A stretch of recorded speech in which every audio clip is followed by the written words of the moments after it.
Content is intended to provide accurate information, however, is not intended as financial, tax, or legal advice. Please consult a financial, legal, or tax professional for specific information regarding your individual situation. Opinions expressed and provided are for general informational purposes only and should not be considered a solicitation for the purchase or sale of any security. Welcome to Game Plan for Retirement with Chris Mcintire. McIntyre Retirement Services, Northwest Ohio's retirement planning resource.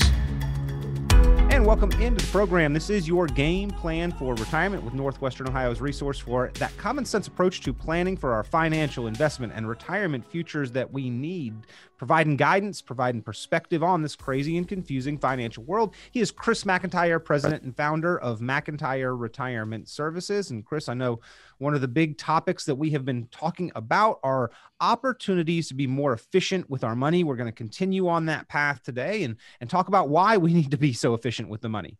Yeah, absolutely, Peter. Why, making your money work the most for you, getting to keep the most and paying the least amount in taxes and in fees and, just an overall efficiency improves everything for everybody. It's a good win-win show for today. Absolutely. Well, Chris, a recent Kiplinger article, kind of scary in the premise of the article, it stated that the cost of retirement has tripled over the last 30 years. That is something that we all have to take into account as we are looking at the lack of pensions, the question about having enough personal savings, and then the tax implications on the way that we have been saving.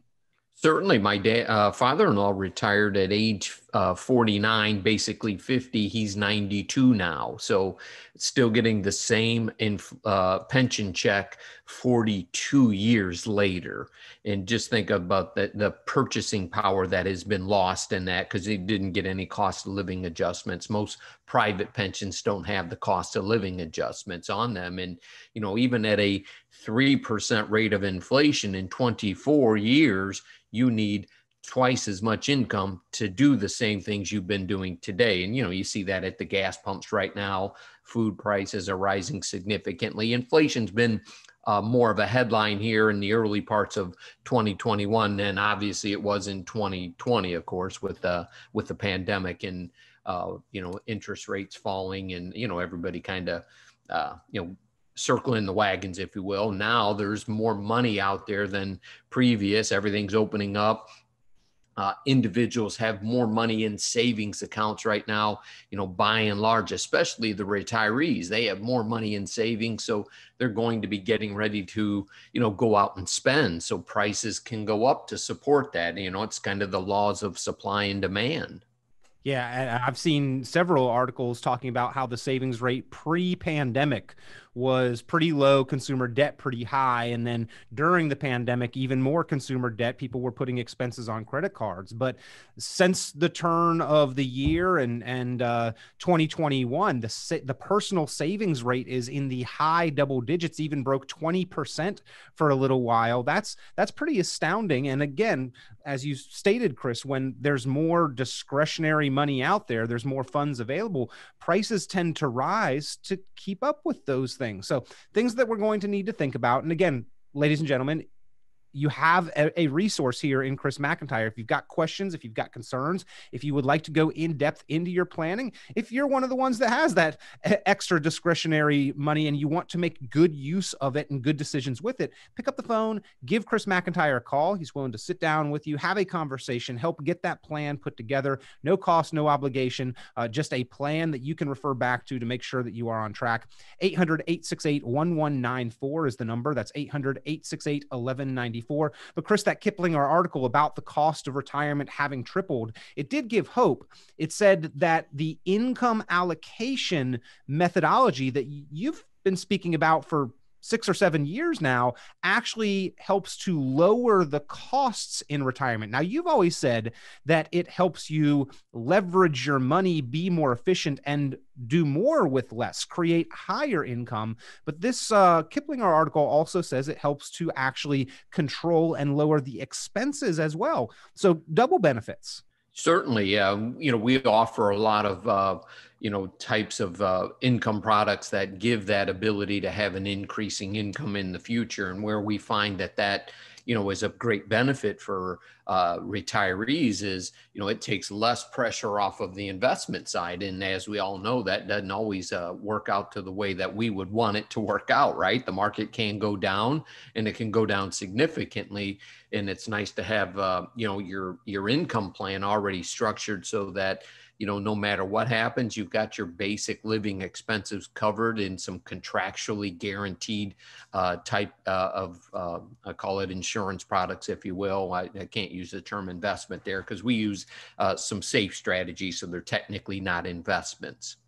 Certain things that do have the security of a contractual guarantee into the future to be there, you can get that. Now with the investment strategies, the future isn't always certain, to say the least. That can be volatile.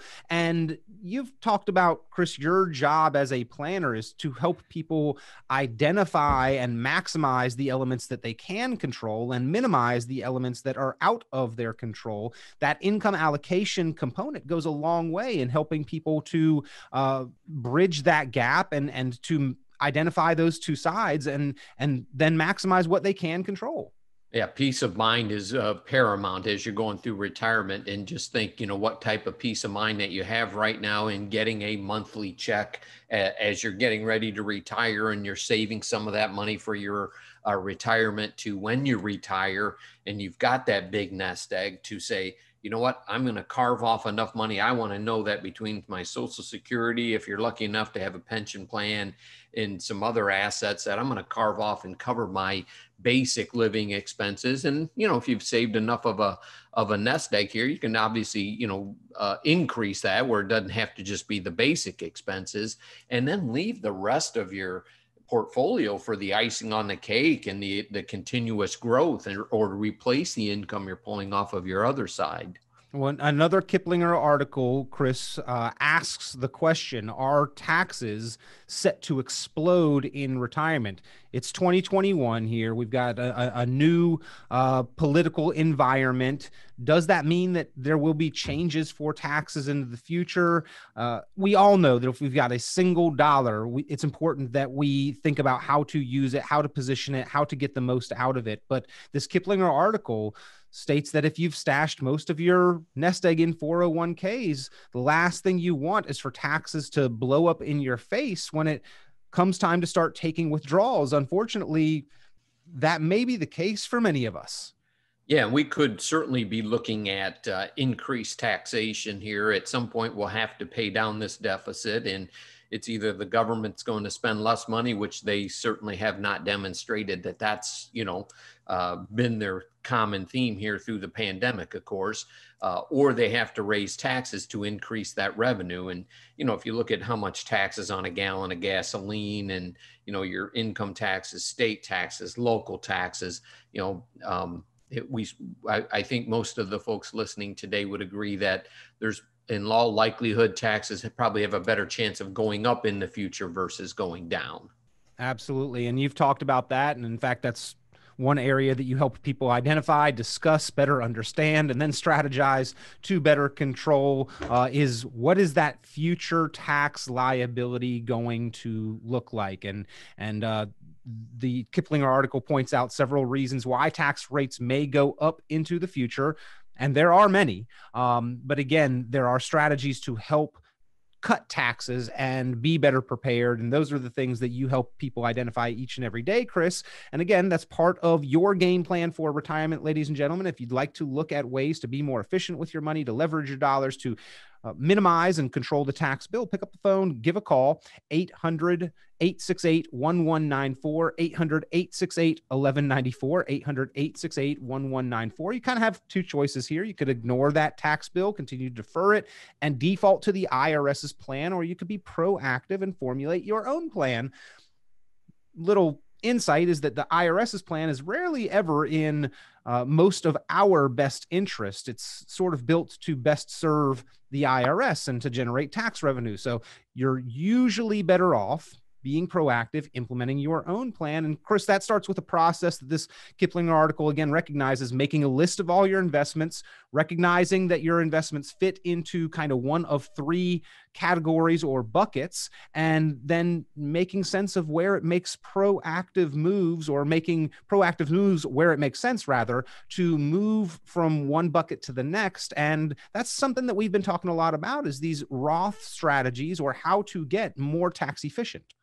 Yeah, correct. And, we've always been kind of a tax geek, I guess, if you will. And in shifting money out of those IRA accounts and moving it into the Roth IRAs in the right amount, or the right proportion on a yearly basis, it lowers the required minimum distributions. And remember, with the Secure Act, when the IRA owner passes away and the money's going to go to non-spouse beneficiaries, kids and grandkids, that money's got to be paid out over a 10-year time frame. And Peter, you know as well as I do, the size of the IRAs we see now compared to what we saw 10, even 15 years ago, I mean, they're almost double in size. Every day, you run into $1 million IRAs, where 15 years ago, that was a rare thing. Yeah. With increased savings and everything, and some investment success, that's very common. But now all of a sudden, tax changes or legislative changes, well, certainly are going to have an impact on how much your beneficiaries get of what you've spent a lifetime trying to accumulate. So, having some proactive tax planning in place certainly is going to benefit you and your beneficiaries over the long haul. Well, this is Kiplinger article asked the question, are taxes set to explode in retirement? Help to diffuse the problem.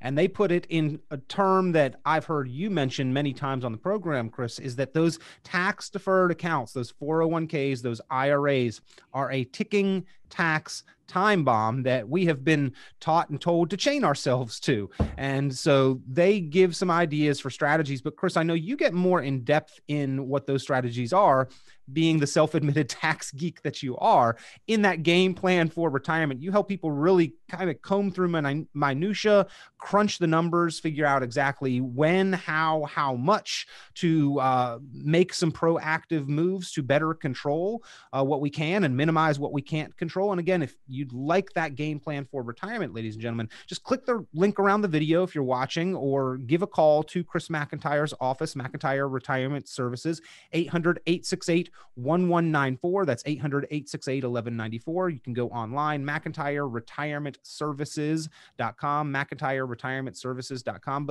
But Chris, there are several advantages to maybe making that proactive move to Roth, whether we are already looking at a large tax deferred balance, or if we're making ongoing contributions.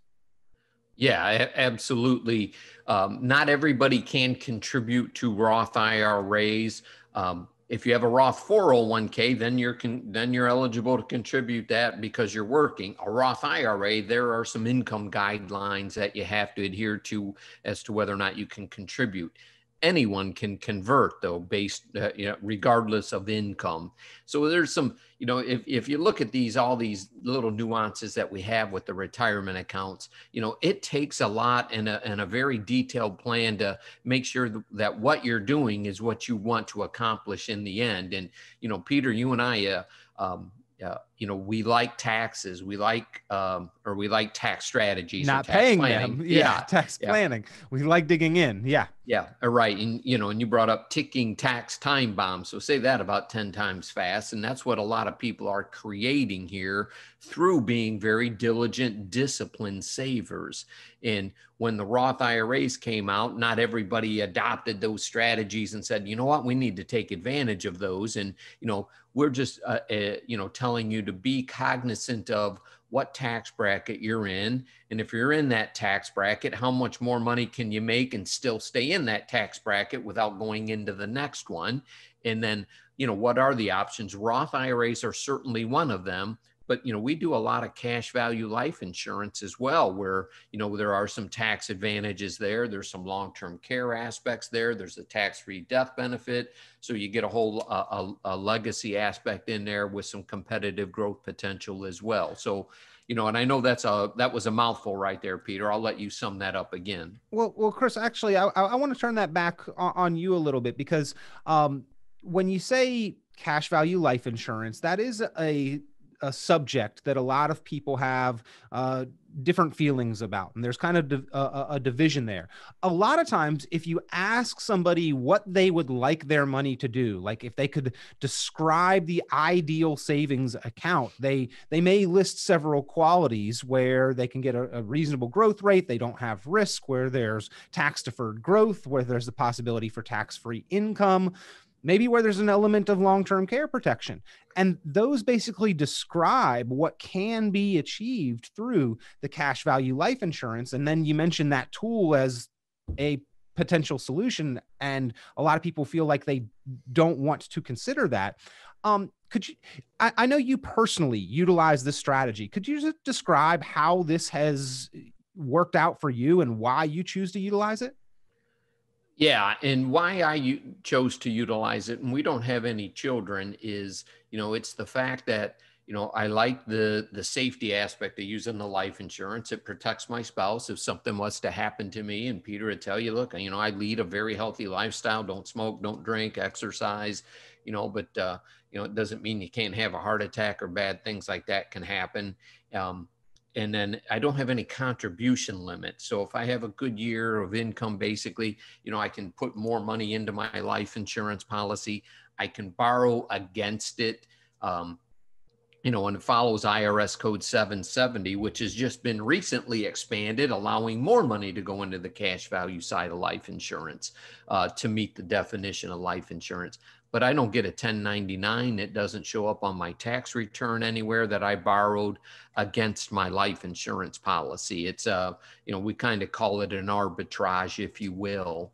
And, I just think that's very advantageous to me. I'm pretty concerned that in the future, Roth IRA distributions, even though they're income tax free, are going to potentially, I'm going to say that on the radio, potentially affect your Medicare premiums, your Social Security taxation, because all that stuff has to be recorded to the Internal Revenue Service.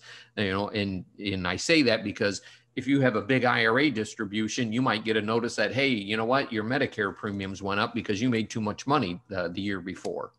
Now, we always have to kind of put an asterisk on certain statements in conversations, but asterisks here, as tax laws stand today. And that's sort of the premise of what we have to plan around. As tax laws stand today, there are certain qualities, there are certain abilities, there are certain opportunities. We also have to forecast for the future what can or may change. And we have to consider, a whole spectrum of possibilities that taxes could go up, that they could change the laws regarding Roth IRAs, like they changed the laws regarding IRAs just a few years ago, like they changed the laws regarding Medicare just a few years ago. Now, Medicare premium amounts are means tested based on your income. If you have more income, you pay more in Medicare premiums. Just a few years ago, RMDs, those required distributions from your IRA, began at 70.5. Now it's 72. But at the same time, they took away generations of available tax deferral to continue through the stretch IRA. That's no longer an availability. So we plan based on what we know today. But Chris, you always leave some room there for if and when things change into the future. But right now, Roths look like maybe our best financial opportunity to keep as much of our money as possible. Certainly, yeah. One of the good, one great potential, because if you've got a mutual fund that you like a lot in your IRA, you can just simply convert that into the same mutual fund, just transfer it into your Roth IRA, if you will. And, we've got some clients up here that, work for a nice company called Church and Dwight, which makes Arm & Hammer baking soda and so on, and a pretty good employer here. And their stock has done incredibly well. So a lot of the folks, when they retire from there, they still have a large chunk of that stock. And like right now, that stock price is down a little bit. So, it's like, well, look, let's slide some of that over into the Roth IRA. We'll still keep it as a Church and Dwight stock. And then when it increases in value, potentially, I got to use that on the radio. We paid tax when it was $80 a share, and now it's $100 a share in your Roth IRA. That's tax planning 101 right there. I love it. Absolutely. Again, maximizing what we can control, minimizing what we can't control. And the Roth is an opportunity to do exactly that. One of the big advantages, controlling that future tax liability to as large an extent as possible, ladies and gentlemen. And so that's why we're talking about the fact that the costs of retirement have gone up over the last 3 decades. The taxes that you will be paying today versus into the future, Kiplinger at least proposes the question, are they set to explode? And we've talked about that many times on the program, that taxes could, in fact, go up into the future. But we have this opportunity available to us today. And Chris, there are several ways that people can take advantage. You sort of described a little bit of the math. And I know we're not going to get into detailed math equations over the radio or in the podcast, but it's not as simple as, oh, I want to convert my whole 401k over to Roth. That's correct. Yeah, you don't want to do that usually in one fell swoop, obviously, especially if it's a $500,000, for example. So your magic number this year could be 15,000. That was the dollar amount that your CPA or tax planner said that makes the most sense. That kept you in the 12% bracket or the 22% bracket. The next year, if you've retired and your income is down lower, then maybe you've got more room to shift some more dollars. And remember, right now, Roth IRAs don't have required minimum distribution. So for most of you, your tax planning piece with the Roth IRA conversions is, typically from 59 and a half to, basically 65, because we've really got to watch it after age 65 because of Medicare premiums. So a number of tax loopholes or tax traps, if you will, once you get into retirement. And I know they all say that your taxes are going to be lower, but what they said 25 years ago isn't always going to be the same 25 years into the future either. Again, talking with Chris Mcintire, president and founder of Mcintire Retirement Services, Northwestern Ohio's resource for that common sense approach to planning, helping people maximize what they can control, minimize what you cannot control, helping savers and investors make progress toward your financial goals into the future, putting together that game plan for retirement. Pick up the phone, give them a call, 800-868-1194, 800-868-1194. Chris, a little bit of maybe not true, false, but what we've been taught versus what we know. I'll make a couple statements here, and then you give me your reaction to them. We have been told taxes will be lower into the future in retirement. Yeah. Who knows? You can't say that. No one knows where we're going in the future. And I would certainly think, taxes have a much better chance of increasing to pay down a gazillion trillion dollar deficit. Where's the money going to come from? Those who have it. We know that tax rates have actually come down since many of us started saving in our 401k. So was that a good decision over the past several years, decades? Well, people need to change the paradigm, the way they think about, what we were doing 25 years ago is irrelevant to today's picture, and understanding the tax bracket. And most people are oblivious and, to their own detriment, unfortunately, and not knowing, what even their effective tax rate is on their money. For many of us, we are now making much more money than we first started, than when we first started saving in our 401k. That also has some tax implications.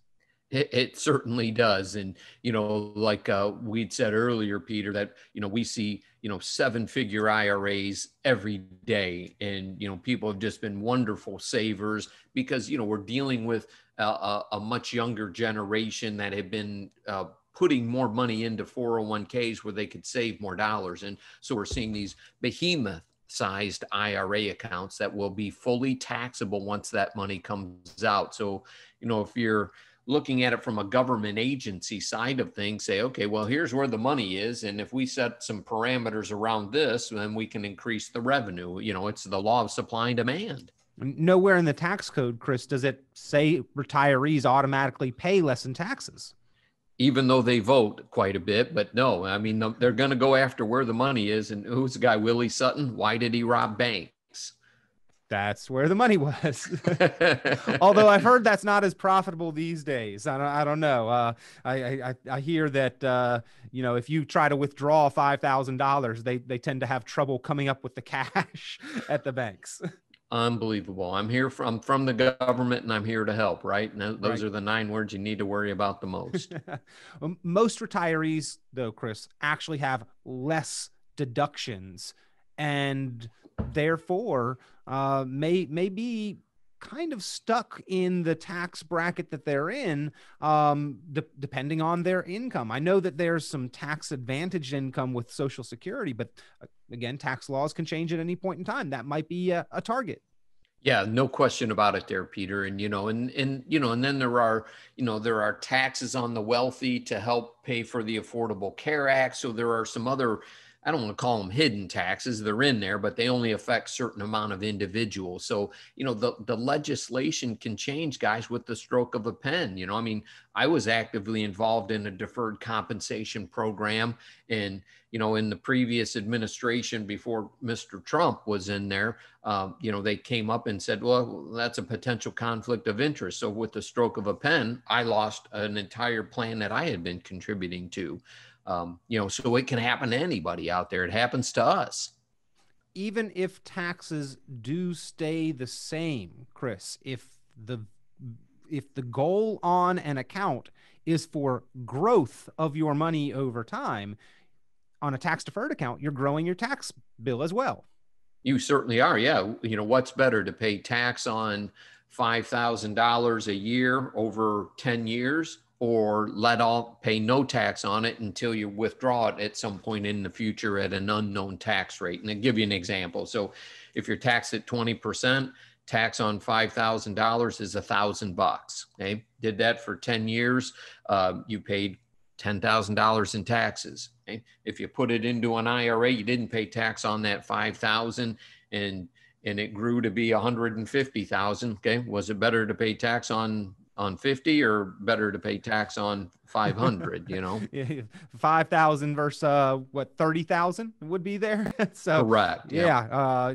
Again, if growth is your goal on your account value over time and you're deferring and delaying paying taxes, you have to consider that if tax rates stay the same, then you're also growing that tax bill. If tax rates go up, if they reverse and begin climbing higher, it will likely affect those accounts to an even larger extent. And in fact, Chris, because of the way our tax code works, those with larger account balances, if they ignore this issue or make tax planning mistakes, they actually are making a more costly oversight in planning. Yeah, and in 1980, the top income tax rate was 70%. Today, it's basically 37 on the federal income tax. So they are almost in half of what they were just a short time ago, and we weren't looking at the deficits that we have right now in 1980, relative to inflation or anything. I mean, we're spending so much more money that we don't have. It's an inevitability of how do you pay for it. Chris, there are different types of accounts that will produce different types of income when it comes to the tax consequences. Traditional IRAs and 401ks kind of in one bucket, Roth IRAs, Social Security, a totally different kind of income, pensions, another different type of income, stocks, bonds, mutual funds, dividends, annuities. All of these are different types of tools that produce different types of income. Municipal bonds, I know, were once something that people really looked at favorably for the tax advantaged income versus, CDs, money markets, savings accounts at the bank, savings bonds.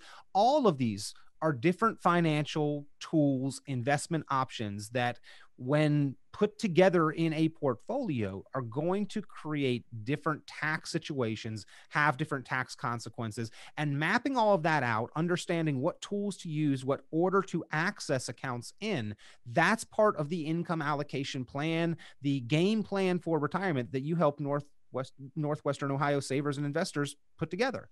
Yeah, we certainly do. And, we've been talking about income taxes, but there is capital gains taxes, like Peter said, with, dividends and selling stocks outside of IRA accounts.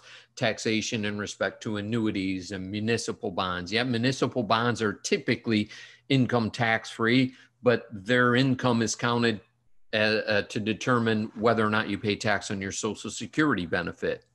So, a number of different, you got to think about who thinks these things up, that pass legislation on who we're going to tax and who we aren't. Older people like the tax-free and the safety part of a municipal bond, but yet the interest still could make their Social Security taxable. Can't make it up. No, I often wonder where the number 59.5 came from. Why that was the magical age. And then, it used to be 70.5. Why these ages were the ages that Congress and the IRS and their wisdom decided to kind of pick out of thin air, it seems like, as the ages that we could actually access the money that we've worked so hard to save. Yeah, you're right, Peter. You almost wonder, all right, was a Republican and a Democrat on a golf course and one, they're making a putt. Well, you wanted 59, I wanted 60.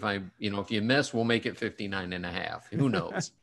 Yeah. Well, Chris, I know that you spend a lot of time helping your clients there at Mcintire Retirement Services map out their game plan for retirement, put their goals in writing, give them recommendations, specific instructions on how to work their money, work the plan, maximize efficiency to achieve those goals, help them gain control where they can, help them minimize the areas where there is less control. That's what the game plan for retirement is all about. Many, many across Northwestern Ohio have benefited from getting that plan put together. There's no cost, no obligation. So we appreciate your time, your guidance here on the program, and just want to reiterate that is the opportunity that I think those that have concerns for their money and their financial future have as a result of your service and for listening to the show today. Yes, sir. Yep. And we're happy to provide that for folks here around Northwest Ohio. We got a great group of people that lives in this part of the country here, and we're happy to help them out. Give a call, ladies and gentlemen, 800-868-1194, 800-868-1194. If you're watching on the video today, be sure to like, share, and subscribe. Hit that bell to be notified for future video episodes of your game plan for retirement, and give Chris a call right now to get your game plan for retirement put together. 800-868-1194. We'll talk to you next time on Game Plan for Retirement. Visit McIntyreRetirementServices.com for many additional valuable resources, including other great episodes of Game Plan for Retirement with Chris Mcintire. Be sure to subscribe.